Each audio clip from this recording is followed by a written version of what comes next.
A message from the Roots and Narratives team. Inna lillah wa inna ilayhi raji'un.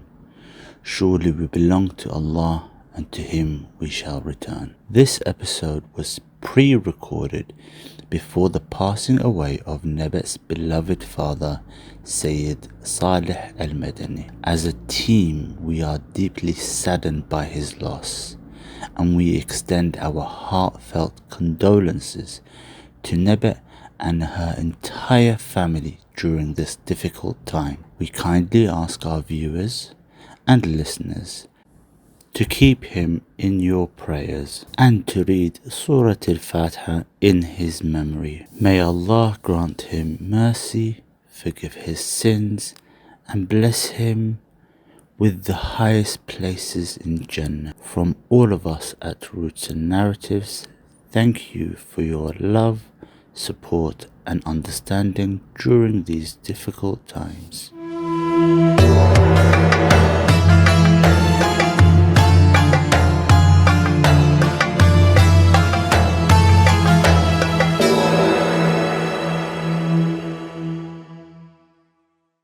Welcome to another episode of Roots and Narratives with me, Naba Al-Madani. And me, Rada Alwan. And we are delighted to be joined by a good friend, Mugdad. First of all, before I completely introduce Mugdad, it's so important that you like, share, subscribe. Please. To grow this channel. And for this channel to grow, it's your support and you watching full videos. So please support us by watching the videos. We really appreciate all of your support. So Mugdad is a close friend, colleague, and I've known him for a very long time. He has come from a non-educational background, and then he decided to start his education later on in life. And he not only did his education, but he took it to the next level and became a university head lecturer. So, welcome, Mugdad. Welcome, Thank you so much for having How me. are you? I'm good, thank you. Yeah, I'm good to have you on. Lovely to be here. Thank you. Lovely. We've got so much to talk about today. You've had quite a journey. It's been a journey, definitely. Let's start all the way from the beginning because you weren't even born here. So let's No. start with that. Let's start with that. So, born in Syria, spent I say till the age of 7, spent my childhood Can in I Syria. just confirm you're Iraqi both sides, right? So Yes. Yeah, So- definitely. Yeah. Yeah. Both. But yeah, we lived in Syria for a Yeah. while. I mean, had a great childhood, being in the outdoors, quite safe, Syria. So you can imagine me and my brothers outside. Just remember, things like first time riding a bike, my brothers, making up games, sword fighting, obviously with sticks, things like that. But And this was in the 80s, right? Yes, This is the yeah. 80s. So born in 82. nice. Thank you for letting me. Not showing your age at 42 now. all. Yeah, it's too late. It's done. But yeah, good childhood. And then we came to London when I was 7. Okay, so you had your initial primary school back in Syria, and then you came to the Yeah, UK. went to school. Yeah, went to school in Syria. It was good because you learned Arabic, learned how to read and write, etc. And did you hold on to that Arabic, or when you came here, it just disappeared? I mean, yeah, I still definitely Read can and speak. write? Yeah, read and write. Luckily, there's Arabic schools in the UK, so yeah, Did you have a Syrian accent? I did. Yeah, to begin with. Yeah, imagine you going to school with all the Syrians. Yeah. But it was good. I mean, we never thought we'd come into London, although we had English lessons at that age. Okay, But it's not the same. of course. So yeah, you try to perfect your Arabic because you never thought that you're gonna be coming over to the UK or etc. So came to the UK when I was 7. Couldn't speak English. Stayed in London for, I would say, just under a year. And as my father is a community leader, he was sent to Manchester to be the head of a community in Manchester. So we went out there. It must have been an interesting time to be in Manchester because it wasn't as multicultural as London was back Definitely then. not. Lots of racism. And the thing is, in Syria, you don't notice that because you feel like, everyone's similar. So you don't notice, whether you're white, black, whatever. There's no racism in general. Or should I say, I've not seen any. I've never been a victim to racism. However, when I got to Manchester, definitely felt it. Calling names black this or Paki this. Or I mean, I'm sure many people went through it. Point is, but it got worse. It got to things like, you got bricks in the middle of the night coming through the windows. Oh, wow, that must have been scary. How old were you then? Say about 8. To begin with, I think what it is, a lot of people in Manchester didn't understand us. We're new to them. They've never seen someone of this complexion. So yeah, they probably feared it. They didn't understand us. So when you don't understand something, you definitely fear it. But eventually we became friends. After 1 or 2 fights, you become, I don't know what it is with youngsters, but yeah, once that happened, I think that's how boys are, really, isn't it? In general, yeah. Became friends. They started coming over to our houses. We go to their houses. One thing, we're not used to dogs in Syria, so one thing that I remember is going to my friends' houses and they had dogs running around them. At first, that was kind of scary, but eventually you get used to it, and it was good. It was good. It was good to try and understand their culture. Yeah. And obviously, likewise, for them, they loved it, coming over. I mean, Arabs, they're very hospitable. No, they are. Got your must have mum loved making the food. Yeah, definitely. They definitely liked it. But then that came to a stop because my father needed to come to London. Okay. So, yeah. How many years were you out in Manchester, or how long? Till I was in year 5. So I came to London in year 5. Okay.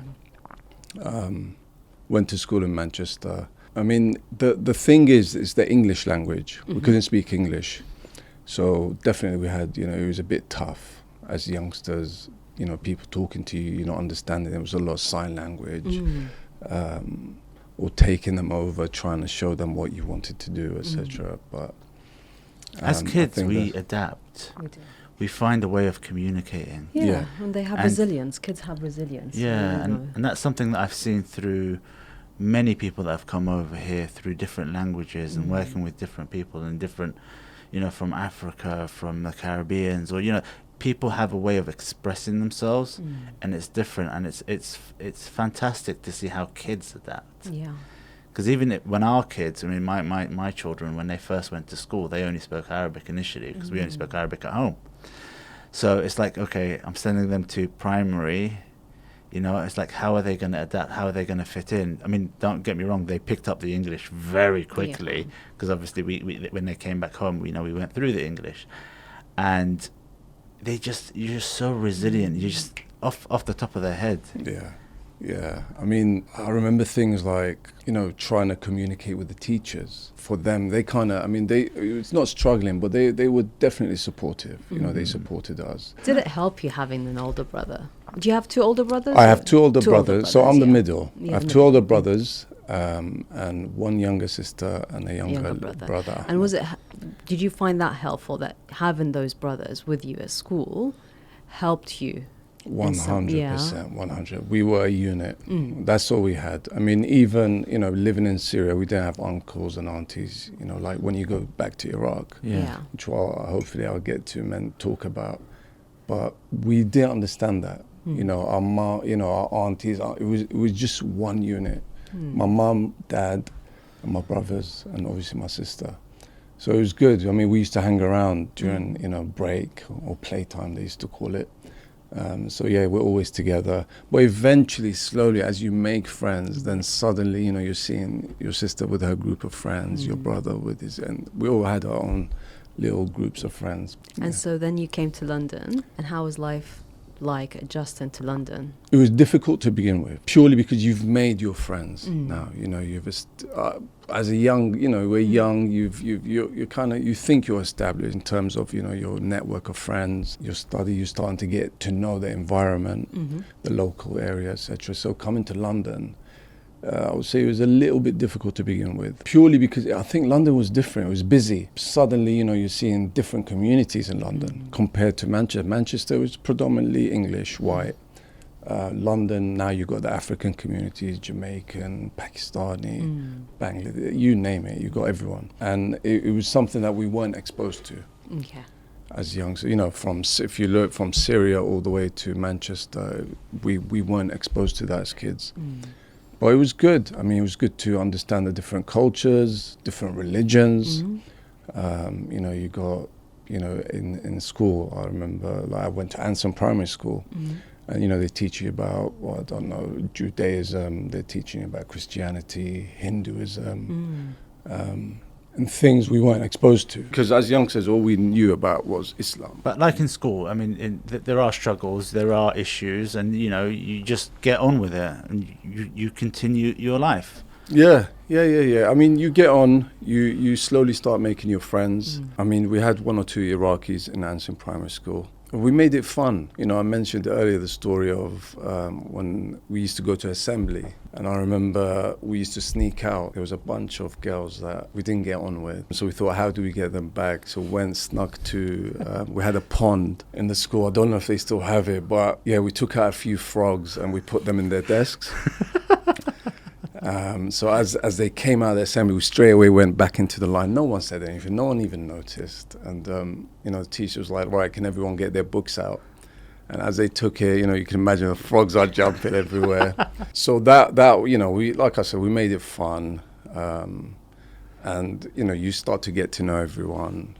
I mean, I still remember, good friends, and they were understanding, trying to understand our culture. Our religion, etc., etc. They used to come over to our house, and it was definitely a good childhood.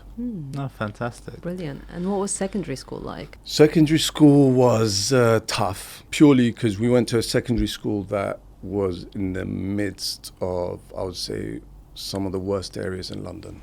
Okay. So you go Stonebridge, Church Road, Harlesden, Willesden, used to be quite rough, Chalk Hill, etc. Yeah, I mean, some of the guys from Chalk Hill went to Preston Manor, I think, but the ones who didn't do well or got kicked out came to John Kelly. So it was a rough school. It was a boys' school. I mean, I just remember a lot of fighting, challenges. Yeah, that you just got on with. Like every other young man, with us it happened a little bit more, and I would take that down to stubbornness.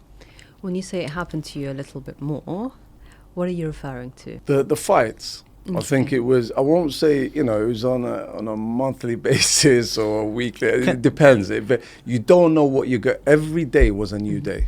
Can I say something? Because I know you, because we went to school maybe later on in your secondary life. And I think you were very protective, right? You wanted to protect your brothers from the same community. And I think that was something that really showed when me and you met. Later on in secondary life, you were very protective of your brothers. You wanted to make sure that everyone was okay. You wanted to make sure that, people were looked after. Yeah. And that was a very... Thank you. A very, it was shown straight away from when I met you. Thank you. I mean, that's the way we brought up, look after each other. I mean, my 2 older brothers definitely looked after me. I was looking after my youngers, my sister, my little brother. He's a big man now. It's weird to call him a little brother, but yeah. But at the same time, can I just mention the story, because I think I need to give you credit for this. You mentioned the story off screen earlier, where you spoke about there was this person that was afraid to go out into the playground, and then you went around and introduced him to everybody. Yeah, there was a lot of, I would say, we had students who came from the community to John Kelly, and I remember a particular guy who wasn't happy to go out to the playground, purely because, and I don't blame him, honestly. I mean, maybe I was blessed. I had my brothers to begin with. Imagine year 7, you come in and everyone's towering above you. I was definitely bigger than the rest. Taller, definitely. I mean, I didn't mention this, but in year 5, they always thought I was in year 6. Until my teacher one time gave me a note. He's like, go see the head teacher. And I went, and she's like, we're going to have you for 1 more year. To my distraught, because I'm thinking, I'm getting ready to go to year 7, and now they're telling me, no, you got 1 more year. And that was purely because, I was a taller person. But yeah, I was definitely taller than the rest, and I used that to my advantage. If I can help someone, why not? Didn't take much. I didn't see it. I mean, to begin with, you obviously have to establish a name. You're going to get into a bit of few sticky situations, and it's up to you how you want to come out. Do you want to, come out on top, or be bullied for the rest of your life? And I think it's down to stubbornness. Like I said, I mean, we weren't gonna back down. And, you know, looking back, a lot of situations we didn't back down. And that was respected by all communities. And yeah, you know, we mentioned that gentleman. I mean, after that, you know, I mean, I didn't even need to tell him what's the problem. I knew what the problem was. Okay. It was too scary. You can look out the window and you see people getting balls kicked in their face, you know, the cricket bats, you name it. There's a lot happening. So yeah, I decided to take him out with me, put my arm around him and introduced him to all my friends. After that, you know, I remember like seeing him outside in the playground playing. I felt good. And that's how it was. I mean, we were a small community in John Kelly, because you can imagine all the fathers, where you sending your son? Oh, John, okay, we'll send them there. So we did become, you know, there was a small community there, and we, in general, we did look after each other. And like I said, being maybe those, you know, myself and my brothers, I don't know, maybe it's living in Syria. I wouldn't say, you know, we were definitely not timid. We're definitely out there. And then you, at one point, your dad decided to change your secondary school? Yes, year 10. So in year 10, just when I've established myself. Again. I'm thinking, you know, I'm loving this. In year 10, I was bigger than the sixth formers. We had sixth formers. Yeah. You know, you got your friends, your network, everyone's there, and suddenly my father, I came home, I think I got into trouble. They sent a letter out saying, you know, your son's not doing too well. So he's like, tomorrow you're going to Khui, which is a private Islamic school, Muslim school. And that's where I met Rida and all the rest of the guys. And we're still in contact, you know, everyone's still in contact. That's the beauty about being in that school. It was definitely different. It was a shock. Because you can imagine, came from Syria, you had to be, you know, very respectable. We had the cane at that time. You know, I still remember getting a few whacks. But then you went to an English school, suddenly you're allowed to do a lot. There was things, you know, that were happening. I was like, can you get away with that? Really? All right, you know. There's no cane? Yeah, like, did you really say that? And the teacher's like, it's okay. We're not used to that. So, you know, you're going to... Pushing the boundaries. Yeah, you're going to start testing the water. Yeah. And then you went from that, and John Kelly, honestly, there was no respect for the teacher. I can say that. My father's a community leader. He's very respected. The values that he taught us were definitely instilled in us, especially, you know, respect for your elders, etc. So we definitely had that.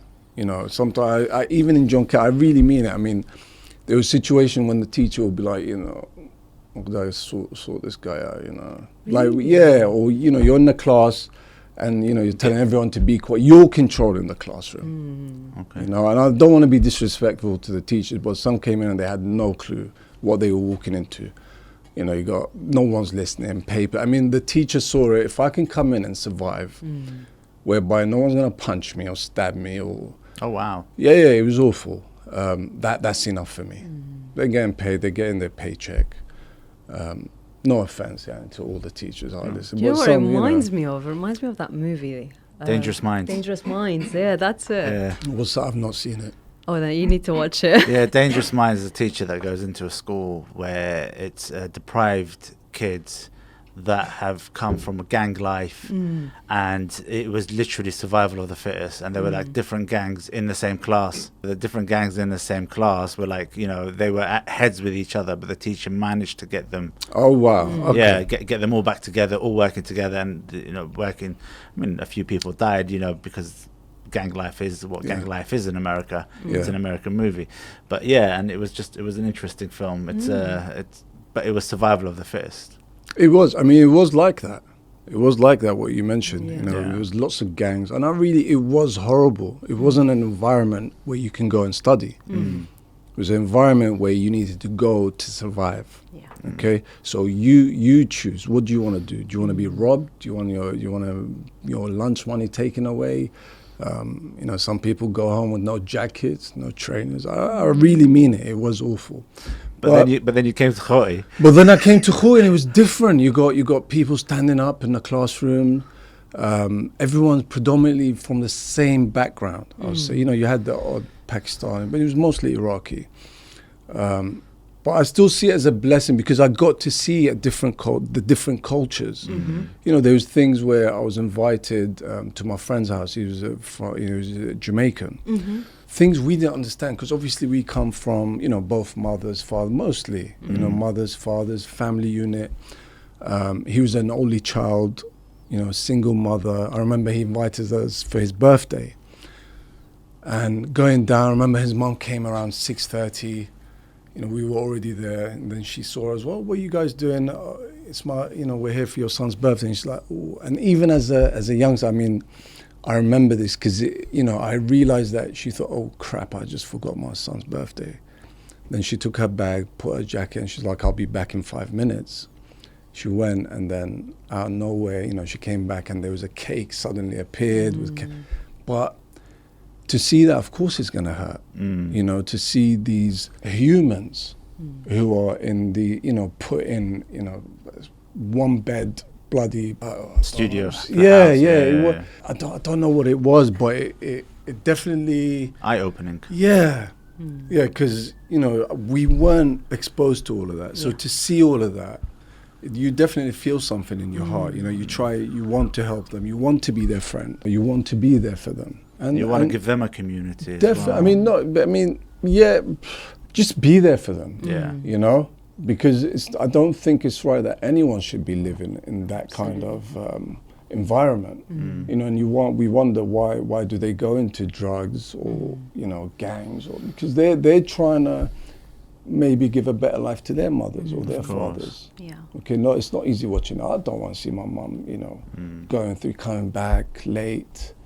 Having two trying jobs. to make yes, which we don't hear about in the community, because we're just engrossed in what we're going through. Absolutely. But there's other communities that are suffering, and maybe it's good to be exposed to that, so you can understand other cultures, other communities, what they're going through, and that's it. That's how it went. My network of friends doesn't stick with the community. It's to all other different communities, and it's not just Northwest London.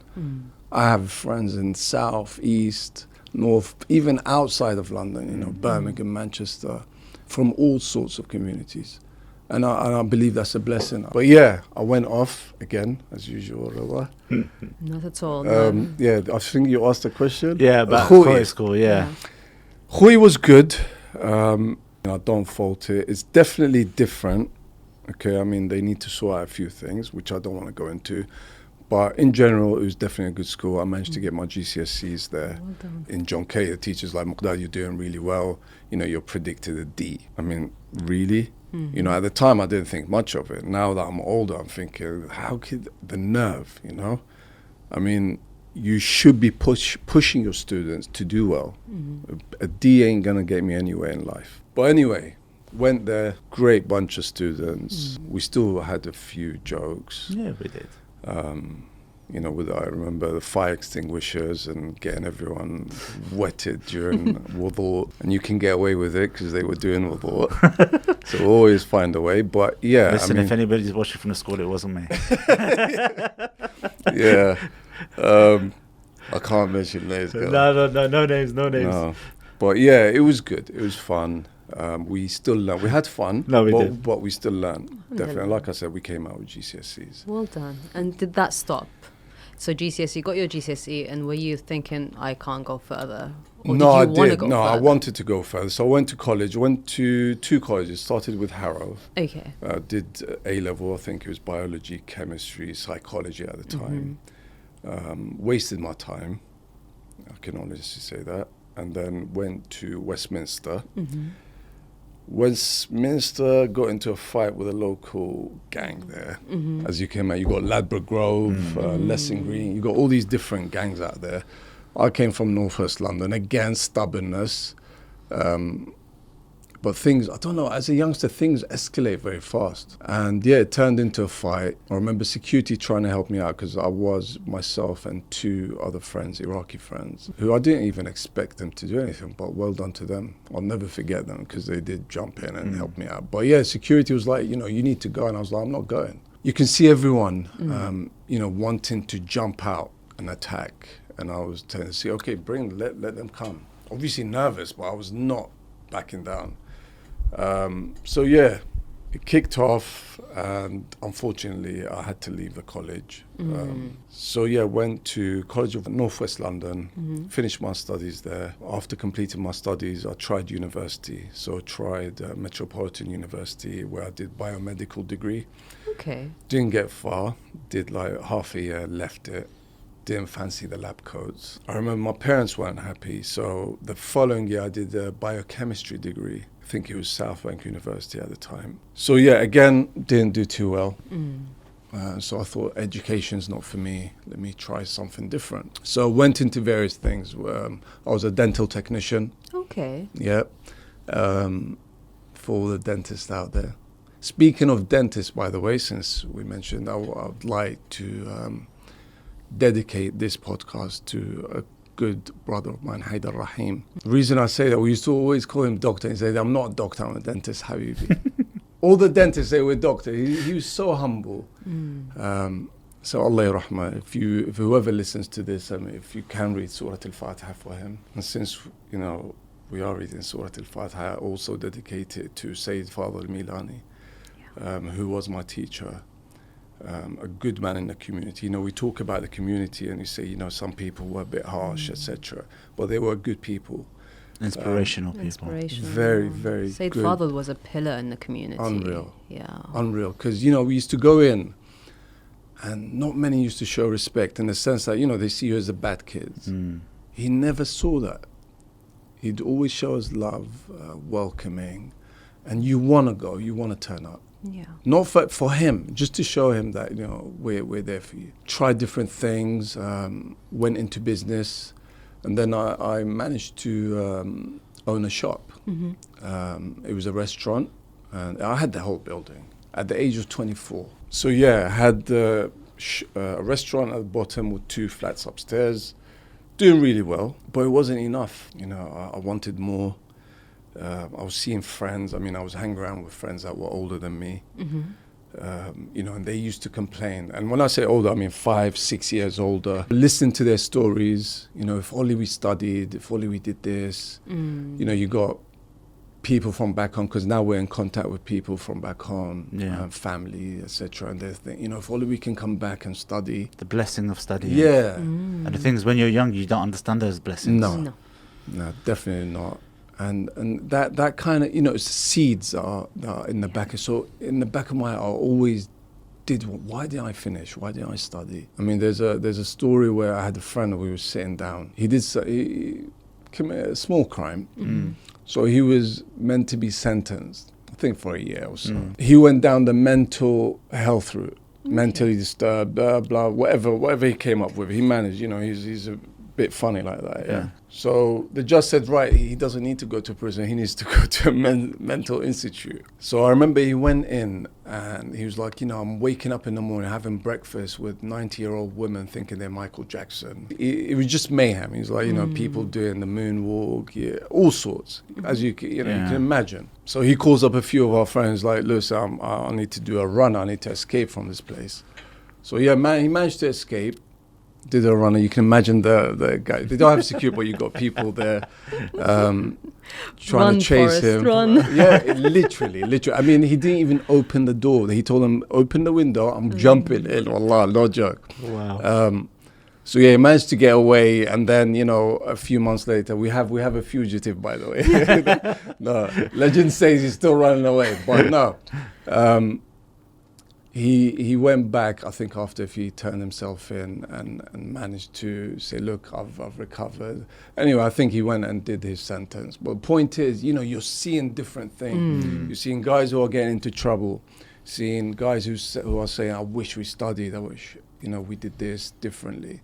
I think the good thing about him, I looked at that and thought, okay, if this is what they're doing. And, you know, they looked young in their 30s. I was like, by the time I'm 30, business can fail, but this is security. This can never fail, you know. So what was that triggering point to get you to sign up to university? I would say it's all of that. It's all of that with the point that I wanted to better myself. And like every human, no human in this world wants to stay the same or not want success. Everyone wants success, you know. So but success doesn't come easily. No, No, it was the hardest time of my life because, you're literally packing everything. I had to sell the shop. Okay. So I sold the shop, went to university and said, look, I want to study. And they looked at, oh, you've left it for so long, etc. It wasn't that long. I mean, I was 25 at the time. So they were like, no. University of East London, by the way. And on my way home, I received a phone call from a chap called Martin. He said, look, I'm going to give you an opportunity. And that's where, I took that baton and I ran with it. I was not going to let go. I went in with zero in terms of, my engineering knowledge wasn't much. So why engineering? Because you did, at the beginning you went into the medical kind of like the pharmacy, what was it? Sorry. Yeah, biomedical. Yeah. So science aside?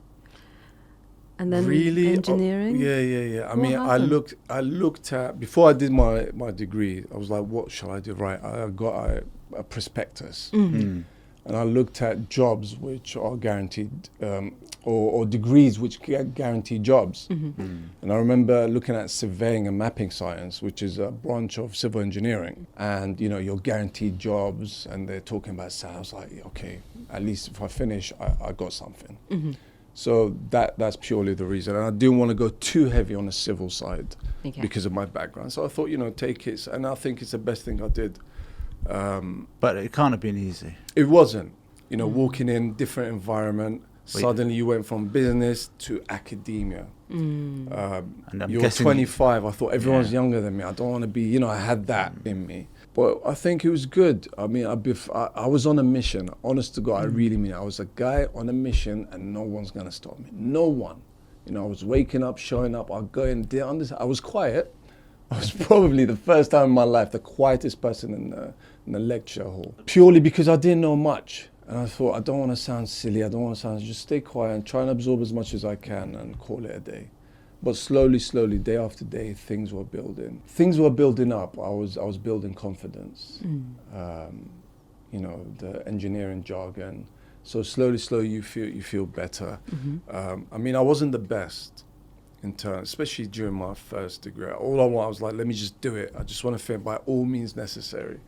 I remember having a guy who I paid £20 an hour just to sit with me and help me out with the assignments, which can be expensive, because suddenly you're working. And I went, because I sold my shop, I was financing everything. I paid for it, my travels, you got your lunch, etc., etc. Did you take out student loans at the time, or were you just I paid for it from my own pocket. I took out a student loan during my biomedical degree, which I regret. But, I don't know, I paid for it. What was your biggest struggle during that first degree? Because obviously you're financing yourself. So did you get yourself a job? Were you doing a job as well as studying? How did it work for you? No. I mean, I was a middleman. So, there was a lot happening, whether it's car sales, whatever it was, I would, if I could, why not? I knew a lot of people, different areas. Yeah. So you're doing jobs here and there? Yeah, it wasn't jobs. It was just getting people connected and take a little cut here and there. Yeah, and plus, obviously, with my shop, I mean, like I said, I sold it for a good, I mean, as a 25-year-old, just sold the shop. You got quite a lot of money. You got money. You can do a bit with it, do you know what I mean? And I use it. It was a sacrifice, by the way, because, you can go out at the time, people are saying, oh, let's invest in this, I'm thinking, I'm investing in education. You're investing in yourself. But at the time, you don't think like that. All I'm seeing is, right, I'm investing in this thing.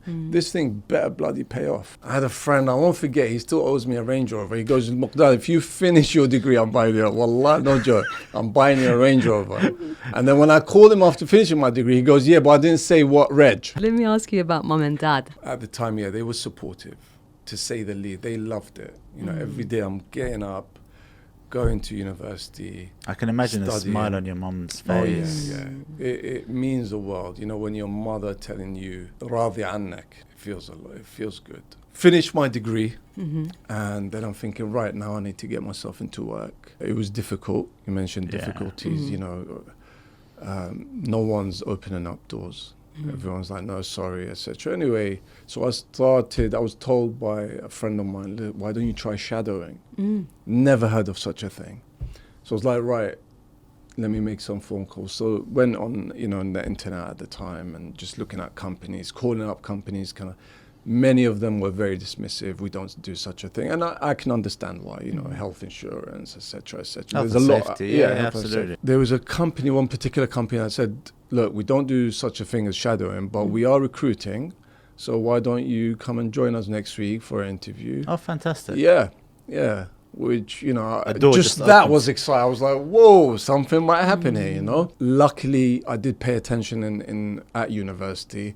The university, by the way, the survey and mapping degree is a degree which has been going on for the past 60, 70 years. University of East London used to be, there was only 2 unis that taught this degree. And initially, I think it was taught by the army, etc., the British Army. But currently, I think University of East London is the only one in the country that are doing this particular degree. So it's a very niche market. Very much, yes. And many civil engineers, with all due respect, they say we know about survey and mapping, but they don't have a clue. No offense, but it's definitely a good degree to have. And the beautiful thing about it, it's not just academic. It's not just read and write and memorize, trying to under calculation. No, there's a lot of there's a practical side, and that really helped me, because when you're at work, it's the practical side they want to see. And the reason I did get the job is because they said, right, Mugdad, can you set up a tripod and a total station, and I managed to do that purely because of the practical side. They said, right, Mugdad, your interview, you need to. I don't know, they'll give me a calculation and say, sort that out, it'll be a bit difficult. With all due respect, again, even the structural engineers, they all have, codes of practice and, things that they can go back to and have a look and see, and try and replicate that. But anyway, so, got the job there and then, and I would say that was the most exciting. That was, something, the cherry on the cake. Because suddenly, you've got a degree and now you're working in that field. Because at that time, a lot of, they'll have a degree and they'll go do something else. Yep. Very true. So I thought, okay, something's, paying off here. Again, it was difficult because the pay wasn't good. I remember friends, I'll be out on the Crossrail project. That was one of the first projects I went into. And, they're driving in their Bentleys and I'm there with my hard hat and looking a bit scruffy. I'm thinking, what am I doing? But again, it's the shaitan, the devil showing you, you could, making that which is far near, when really I had, that which looked far was actually, I've got it, But anyway, so I was like, Mugdad, what are you doing? You could be doing this. And I was like, just persevere, just keep at it. And it was hard because now you're in complete new industry, complete different world. Yes, yeah. Different people who had problems in life trying to take it out on you. Of course. Yeah. The little man syndrome. And then the commercial bitter batter, big backbiting and everything else. Oh my goodness, I wasn't used to. And I was very I didn't know, you can swear out, in the office and come up with, the sexist comments you hear, the racism, and you think, can they really say that? That's their problem. It's not for me. Again, I had a mission, the way I saw it. Look, I had the CV and I needed to build up that CV, because I have a goal in my head. Yeah. So I stayed quiet. There were situations where I wasn't happy with individuals. There was times, you want to pack it all in. There was times you think, what the hell am I doing here? I could be doing other things. But again, perseverance. But you were networking now. You're networking with new people. Yes. You're meeting, you could be meeting an inventor, you could be meeting a company owner, because they're all on the floor as well. Yeah. Because these projects are important. So all the big boys are coming out as well. Yeah, definitely. So you're rubbing shoulders with all these. With all the big engineers, top railway engineers in the country. Look, UK is number 1 when it comes to railway engineering in the world. Wow. Obviously some people will say, you got Austria with their slab track systems, and you got France and Italy, they're good. China. There's a lot of countries, that are investing heavily in their railway infrastructure.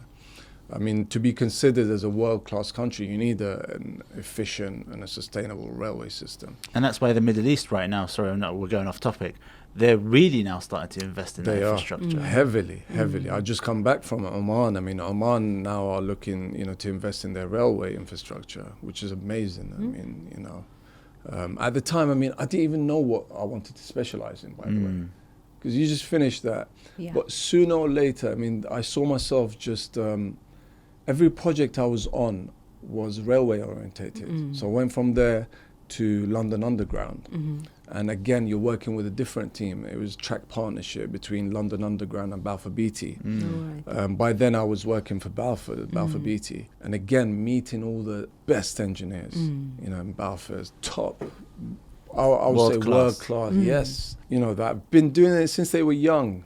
I mean, their father was in the railway industry. You told me about a story where you met a person that created a patent or something, wasn't it? Yes, yeah. Charles Penny. So he's the inventor of the UK slab track system. Okay. So after finishing my MSc, I went off and worked on a Thameslink project, which was over at London Bridge. And there was a conference, and at the time I was, I just started doing my PhD.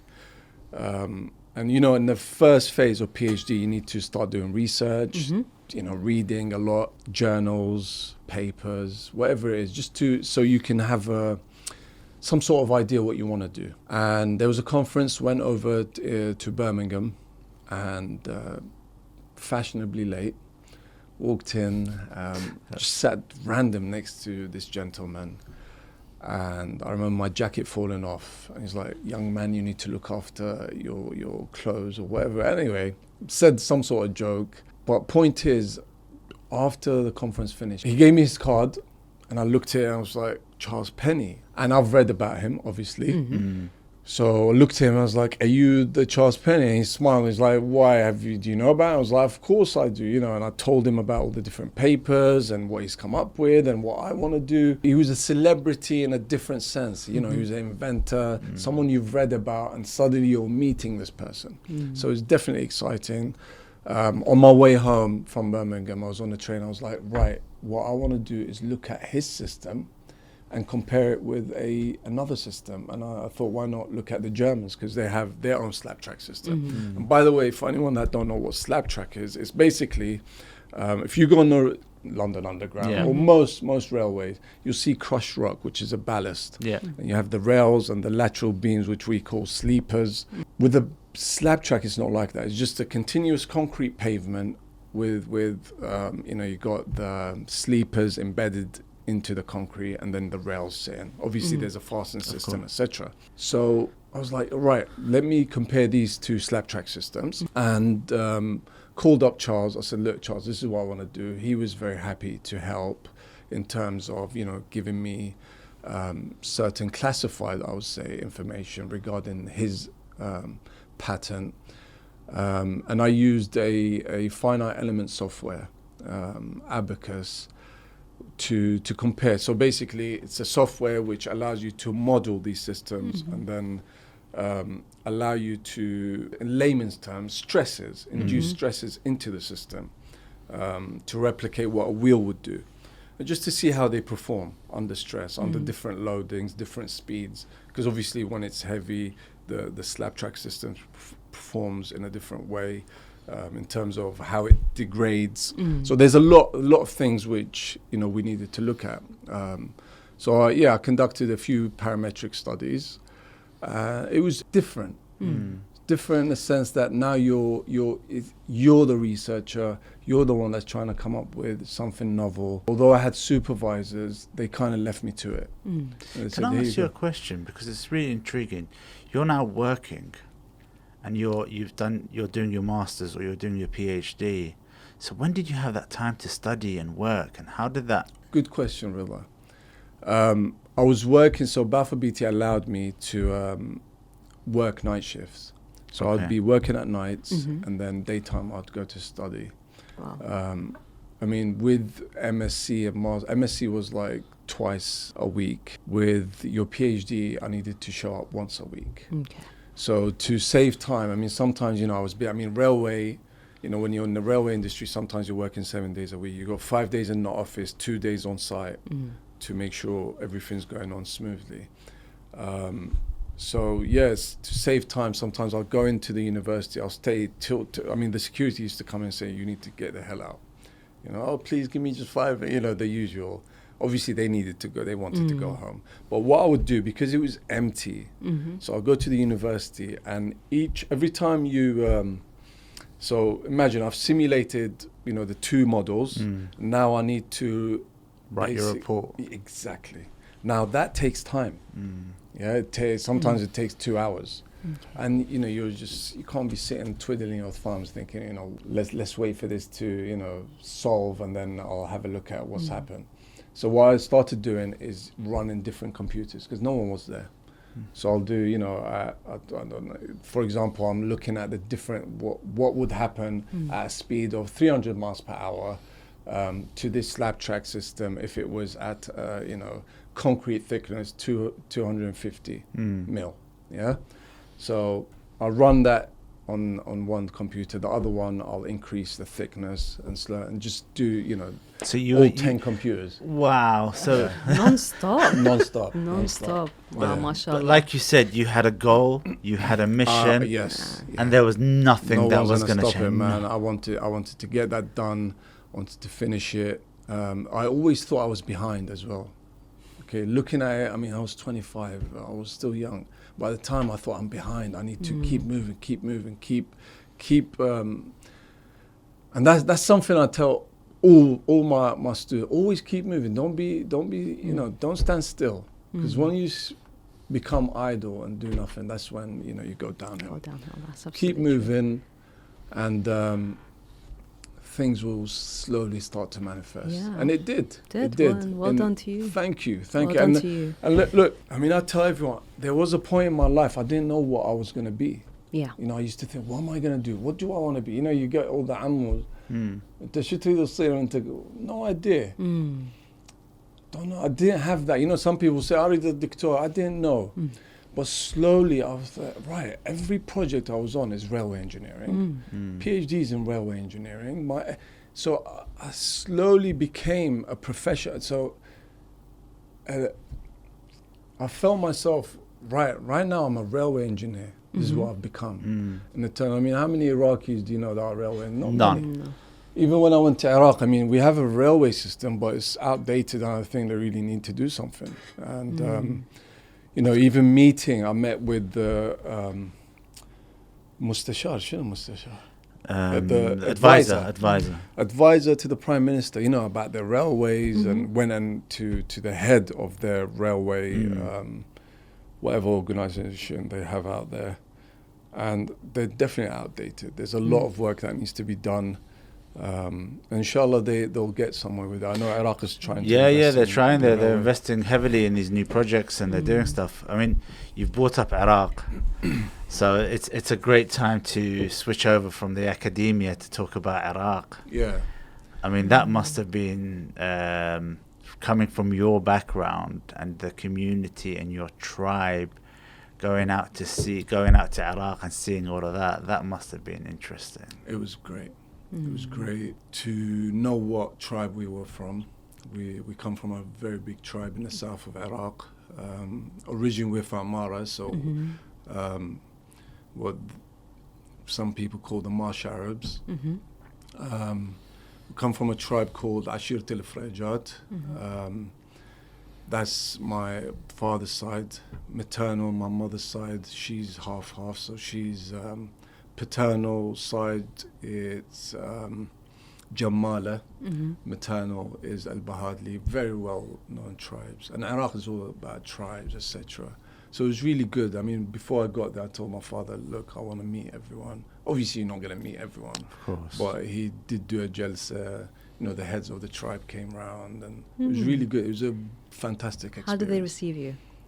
Well, yeah, and I felt I was at home. How did it make you feel? Good. I felt a sense of belonging. Like they looked like us. You know, they were tall, and it felt like even when I first saw, you know, it was my cousin. I was like, I know you're definitely related to me. So it felt good. There was no anxiety, no stress. I felt home. Wow. Felt like, you know, finally I'm where I belong. This is us. How was it when you first landed in Iraq? Unreal. Saraha. Yeah. Who can deny it, right? Yeah, absolutely. Who can deny it? It felt unreal. It felt like this is my country. This is where I would be had there not been any wars. This is where I would have grown up. You know, I look at the trees and you've seen the palm, they're so slender and tall and nothing like Emarat or any other place in the country. Because I say Emarat because you got a lot of palm trees, etc. But it's different, aren't they? Everywhere you go, you think the dust is ancient, isn't it? It takes you back. And even delving back into my own heritage, I mean, Ashirat al-Ifrajat, we're from the south, we're known to be, it's over 900 or 800-year-old tribe that's deeply embedded in Iraq, especially in the south. And listen to their stories and what they're about, and we related to a lot of it. They've been a pillar to the Iraqis, and especially when you had ISIS come over. A lot of these guys in the tribes went out and fought. One thing that I remember, the head of the tribes, our tribe, said, إحنا عندنا بالعراق اللي ما عنده سلاح لا تعطوه قهوة. If you don't have a weapon, do not give him coffee, which is a diss. You need to have a weapon, and I see why. People say, the Ash'ari shouldn't have weapons, etc. Habibi, we don't need weapons, but give us security. If there was security, no problem. Take everything. People just want to live. But the fact that they know anytime shit could hit the fan, they know that something's going to pop off. So they're holding on to their weapon. But really and truly, the Iraqis, what do they want? They just want jobs, security. Security is number one. And they'll figure it out. Sarah, we are the ones, I talk about railways, but we're the ones that invented the bloody wheel. It's the guys from the south, right? So we are scientists, we are astronomers, we are mathematicians. We are indeed. Sons of Babylon. Thank you. And the whole world looked at it. And I remember being at work once upon a time, and I had this gentleman say to me, does Iraq have history? Trying to question me. Habibi, does Iraq have history? You. Wow. Can I just tell you something? I met a guy, a creator from the British Museum. I said, how old is history in Iraq? He goes, it's older than history itself. There you go. And that's somebody from the British Museum. Wow. Yeah. Obviously he knows. Whether he's being No. Not this gentleman. The guy I'm talking about. Yeah. Oh yeah. Trying to piss me off. Whatever it was definitely not nice. But then again, like I said, I had a mission. I didn't want to go and cause problems, and I'm there. I wanted to get myself into a certain situation, certain level of experience, but and then also, figure it out. Mugdad, and I don't know if you agree with that, what have they seen in the media about Iraq the past 40 years? It's always been wars, mayhem. War on petrol. Yeah, so they've never had a good image about Iraq. No. And I think, and I've said this before, like even here we learn about ancient Egypt, we learn about the Greeks, the Romans, Mesopotamia, Babylon, Sumerians. None of this has been taught to us in the English curriculum. And it's quite upsetting because we do have history. We do have ancient history that needs to be included in the British curriculum so people know what Iraq is. Yeah. But this is why we've created this podcast. That is indeed. To have phenomenal guests like yourself, for us to be proud of everything that the Iraqis are doing.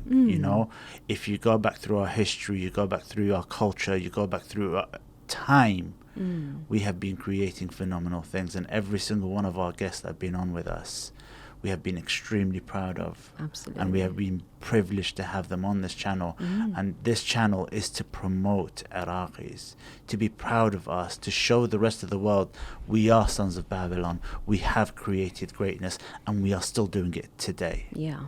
We're surviving. We're out here, couldn't speak the language, and look what we're doing. Yeah. All of us. I don't know, Rida, were you born here? I wasn't born here, I was born abroad, but it's... There you go. The thing is, Mugdad, and this is something that I'm extremely proud of what you've done, and one of the reasons why we're having you on is that not only did you create your own legacy within the university, you became a head of department. When they gave you that file where me and you have discussed this, they gave you the file of all of the heads of departments. Yeah. right? And it's John Peter Smith. Yes. And then there's a Mugdad in there. Yeah. You know? That felt unreal. Mm.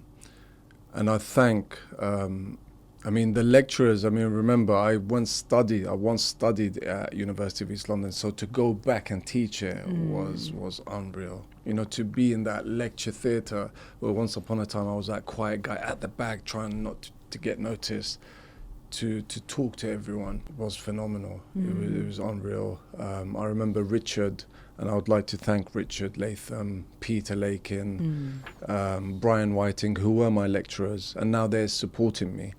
Although I have handed in my notice, so I will be leaving. But they supported me then and they supported me now. And he gave me a PDF, you know, because I was made the course leader, and the PDF had all the names of the different course leaders. And they're all predominantly, ethnic minorities, shall we say that? Yeah. And to be the first was humbling. I didn't want to accept it. I was like, this is too much, to be honest. But as Iraqis, we're very humble about these things. I thank Richard for it, because I know he's the one. He wanted to step down and give me that, and that's what he did. And I thank all the staff there for all their support, because they have supported me. But yeah, it's something that, I never once dreamed of, and suddenly, it's happening. If you told me, Mugdad, one day you're gonna, I don't know, something that's unreal, become a billionaire, or become the head, I'll say it's easier to become a billionaire. Alhamdulillah, look, it's been a journey, it's been a journey. And there's a lot of people, I didn't mention, there's a gentleman who helped me during my MSc, and I can't forget him, George. And that was at a time when I wasn't really good at maths. And he was basically my backbone. He was the guy that was helping me out. He was the guy that telling me, look, meet me at 8 o'clock in the morning and I'll help you out. Trying to make my life difficult, but I know why he did that. He came from a background. To see your dedication, yes. Yeah. And he wanted to give me that, whereby, look, you need to get up, come early, we can get on. And it's true. If you want to do maths, attack it nice and early in the morning, and it sticks. I want to ask, I know we're talking about academia and everything, but I just want to show something about your determination when you put your mind to something. And what you've done when you started doing, not Taekwondo, the BJJ? Yeah, Brazilian Jiu-Jitsu. That's it. Yeah. When you put your mind to that, you managed to get into the European... Yeah. White belt before. Regardless. My students try and test me out, I have students that do Jiu-Jitsu, they're like, I'll break you, mate. I think that was my midlife crisis. I don't know what happened, but at the age of 39... yeah, I was like, I need to do something, something sporty.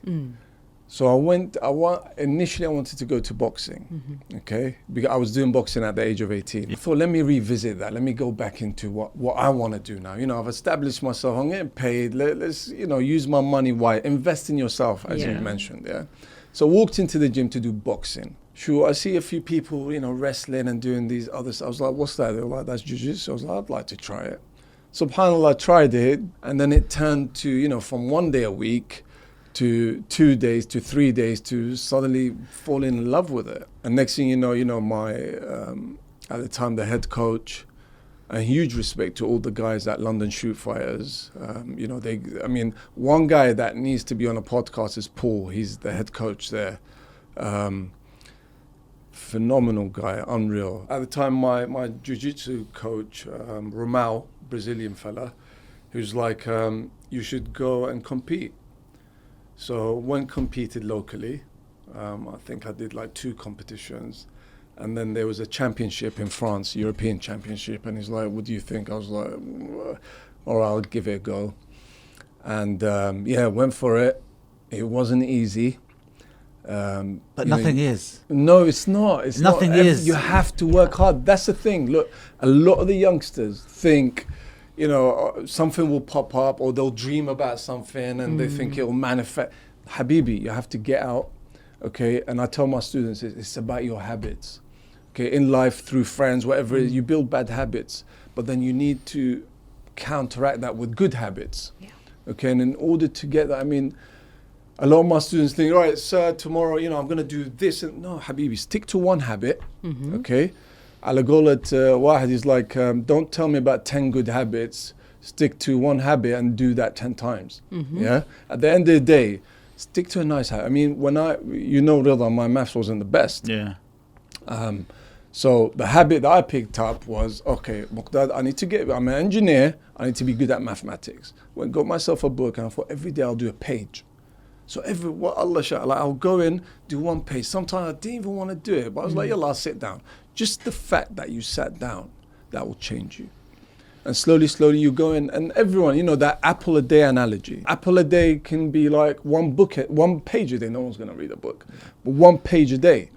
Or, for English, or maybe, I don't know, 1 poem a day, 1 jog a day, a walk a day. Okay, and slowly build that up, and subhanAllah, once it becomes a habit, but khalas, no one can take that away from you. That's very true. And that's all it was. And once you understand this is all it, because if you take everything at once, your brain subconsciously, you'll be like, Habib, I'm not doing it. Absolutely. Forget about that. But when you do little things, they matter, and eventually they add up. Hatta jiu-jitsu, when I did that, to begin, I was like, am I even good? I'm getting beaten up. I was humbled. Wallah, the streets are there. If people only know, the streets are dangerous. When you got people, I was like, the streets are, he goes, we're too busy training, and thank God they're busy training. Because if these guys, I mean, if they grab a hold of anyone, and that's what happened to me. I thought, I'm a big fella, Habibi. I had guys weighed nothing, wallah, short guys, and humbling me. And to begin with, you're going to get choked out, you're going to get armbarred, you name it, it's going to happen. But slowly, I mean, the first stage is, like I said, a lot of tapping out. And then you learn how to defend yourself in terms of, Habibi, you ain't tapping me out today. And then suddenly you get your first, submission where you submit, and that's when okay, I'm doing all right here. I'm getting, and slowly you just build it up. You build the confidence. You start to enjoy it. Silver medalist, European Championship. I got 2 silvers. Well done. 1 bronze from 4 competitions. That's fantastic. But I have stopped before. I get myself into the next thing. You go jiu-jitsu, Habibi, let's fight. No, look. I'm 42. Retired. Yeah, I don't want to break anything. Come on, Mugdad, me and you here, right now. Leave it. I'm a peaceful guy now. I've changed. Alhamdulillah, I'm an academic.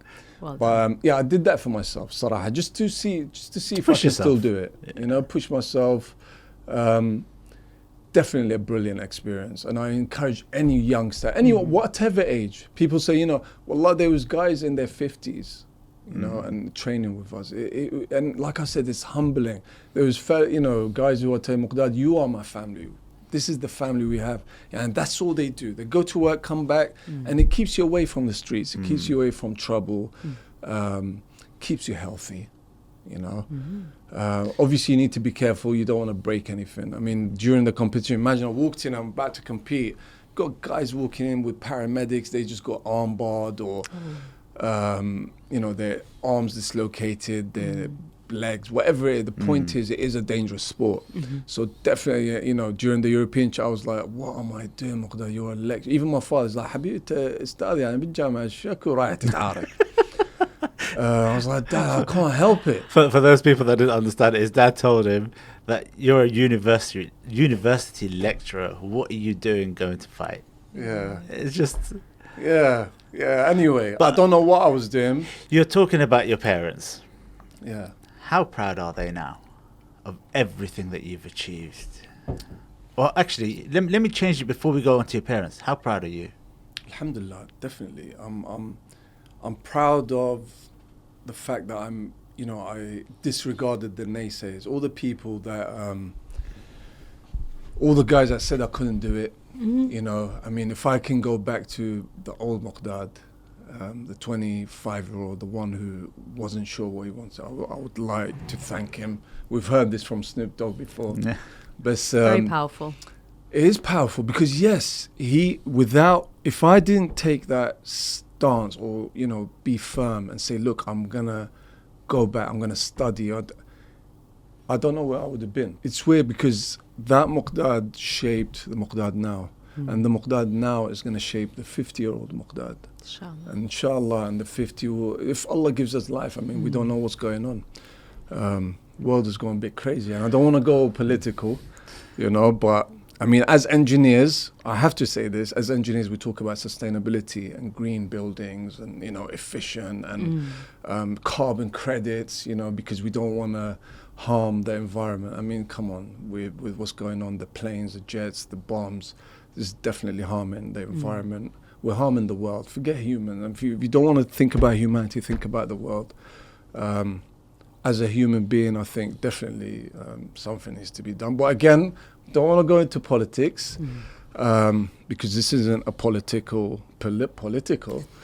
This isn't a political show, but and it's definitely not a religious show. We don't want to go, but it's something. I hope. I mean, look, I'm not a role model.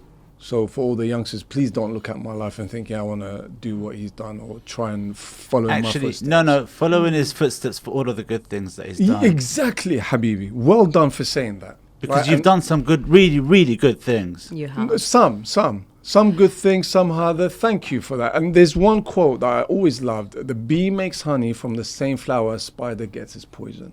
Okay? So if I say something that, and we everywhere, even we hear lecturers, you know, talking, and everyone talking about them. I don't want to mention Sayyid who. They talk about, Habibi, if you're not happy, take the good thing. I'm sure he said something good in his sermon. That's whatever right. it is. Take that. Think you're not happy, just shut up. If you've got nothing good to say, don't say it. Leave it out. Yeah? And we got a lot of jewels in the community, people that don't know about. You know, there's a lot of guys that I know who I think can make a lot of difference, but people don't know about them because they just doing whatever they're doing. But bringing it back, I mean, look, at the end of the day, this is what life gave me, and that's how I handled certain things. Some people might handle it differently. And alhamdulillah, I can say Allah gave me strength, or, you know, myself, my brothers, and we used that, I would say, predominantly for the good. I mean, we weren't bullies, but we definitely didn't take shit. Simple. Alhamdulillah. Alhamdulillah, yeah. So, Mugdad, you are the train that never stops. Ooh. Right? I should know. So, Oh, yeah, being well, a railway engineer, so I like think it. that is Very the well right thing to say to you. You Thank are you. the train that never stops. And you are so humble in everything you've done in your life, which really shows. I think life humbles you, wallah, Nabet. I really mean it. The things, you know, I've seen, the hurt, the hate. I don't want to go negative again. At the same time, I saw love, I saw compassion. But it definitely humbles you. And again, I mean, you know, even when you think you're the strongest, there's always someone stronger than you. We think you're the smartest. I mean, I used to think these academics, no offense to them, were all super smart. What? A lot of them don't know much. Saraha, with all due respect. I don't want to, you know, slate everyone, but they don't. So everyone is scared. The average human or the youngsters, they're scared. They think, oh, this guy, no, Habibi, it's okay. Once upon a time, they didn't come out their mum's wombs bloody scientists or mathematicians. Yeah. Okay? Just relax. There's a process. Learn the bloody process. Once you learn it, I promise you, that those habits, you know, I mentioned, slowly do one thing. Sometimes you might be lazy and think, I'm not going to do this. Fine. Get out of your seat and do it the next day. Okay? Simple. And show up. Show up. Ahsanti. I Show tell my up. students, show up. I mean, I must say, my students definitely show up. And I always tell, I don't care if you don't understand, I don't care if you don't know what you're doing. Some I laugh, you know, they're taking out measuring tapes and, you know, we're talking about centimeters and millimeters and they got it on inches and feet, you know. Bless them. But it's okay. Because I was, once upon a time, I didn't even know bloody difference between inches and me. Sarai, and I don't want to, you know, make myself, but yani, you don't pay attention to it. Point is, I understand that. I know what you're going through. All I want you to do is show up, and that's enough for me. Because by showing up, you just showed up for yourself, not for me. You showed up for yourself. You proved to yourself that you can get yourself out of bed and come to university. And from there, whatever happens, because once you're there, you know, you might hear a word. The whole day might be awful, but you know, you picked up a word, an engineering term, You've a light bulb switched on where, we did a calculation and, and it's the most beautiful thing ever, by the way. When you have a student, I don't know, and then you show and it's like, I get it. It's such a beautiful, because I've been through it. I know what it's like. But alhamdulillah, I mean, now it's all about, as a established railway engineer, it's about how we're going to take this further. And we try, personally, it's amazing to try and help out, not just my students, but people in the community, the ones who want to get into engineering and don't know how to go on about it. Please do reach out. Things like apprenticeships, we never used to hear about apprenticeships. I only heard about it once I was head of the apprenticeship for Ford Motor Company at Capital City College Group, so before going to teach at university. And I also taught the apprenticeship for London Underground, railway engineering, and apprenticeship for Waits Construction, so it's more construction. And just seeing all these students was fascinating. It was amazing. Mugdad, because I'm really sorry, but time is going. Time is flying by. Always time is flying by. But you know what? First of all, I want to thank you for joining us. Thank you. Thank you. Right, for having me. We always do a question at the end. These questions. If there's one person in your life you'd like to thank, who would you like to thank? And I know there's a lot of people you like to thank, but if there's one person. Can I thank a few? I have to. Go on. Okay, because you got the misses, you got number one, Allah, the Almighty, for giving me the strength and perseverance to deal with whatever matters. Things I've not mentioned, but managed to deal with whatever challenges. But definitely my parents, my supervisors, Richard, Peter, Brian Whiting. 100%. My wife will be my backbone. She was there for me throughout this whole journey. She remembers me since, I got married when I was doing my MSc. So she knows my journey. She knows what I had to go through, and she's been supportive, very supportive. Obviously my father-in-law, he's a lecturer himself, so he helped me out a lot.